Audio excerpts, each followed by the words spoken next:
Hello, work in progress Wednesday. Don't know why I emphasised the in, we'll go with it. So if you saw the thumbnail, which I presume you did, you will notice that there is something new on the loom, which means that the old thing that's been on the loom forever is off the loom. So I'll show you, because I cut it off last night. It's been wet finished, I've trimmed the ends, so we're going up. We're fading through in this variegated area, we're fading through to the blues and the greens, and then we're just coming to a complete sudden stop. I cut it off last night because I was over it, and I thought I'm going to be looking at this for another 2-3 months, and I didn't want to do that. So this is how much I have. I suppose it could be a table runner, but I don't really use table runners, so what I might do is sew the ends together, or knot the fringe together, and make an infinity cowl, because it's not long enough to be a scarf, but it should be long enough, if I join those ends, to be a decorative neck accessory. So we will go and have a look at what's on the loom. I've literally just finished sewing, not sewing, I haven't sewn anything, it's weaving. I've literally just finished doing a little bit of weaving on it. I lashed it on about half an hour ago, just to show you what the colours are going to do. So we'll go and have a look at that. This is take 20. I keep falling over my tongue. I'm going to try speaking more slowly and professionally and thinking about what I say before I say it. It's a whole new me. This is what I have on the loom, obviously. This is my current weaving project. It is the combination that I love, which is black, white and red.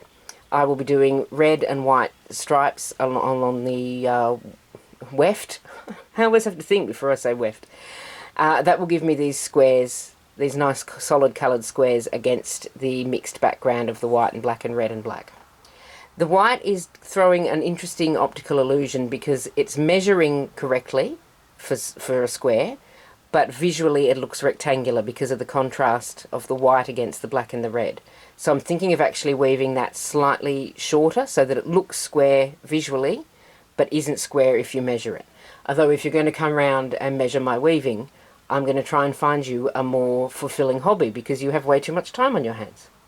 I'll be finishing this without a fringe, so all of this is going to be woven back into the body of the scarf once it's finished, and I am actually going to undo all of this weaving and start it again because I had some tension issues that I want to rectify before I go any further and end up in a terrible mess at the other end.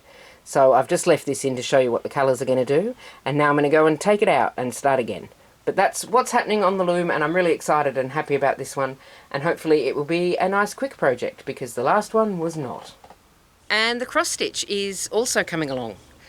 This is how it looked last week when I again remembered to take a photo. I know I mention that every week, but I am pretty proud of myself. It's the small things. You've got to talk yourself up. And here's how it's looking now. So not a lot more to do. The frog is nearly finished. I've got a little bit more to do in the umbrella canopy, obviously.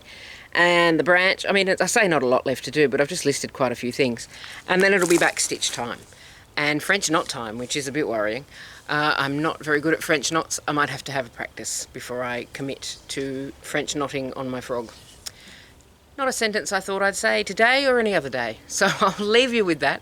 Thank you very much for watching. I'm a bit excited about my new project, which might even be done before next week. Although, you know, as always, I make no promises.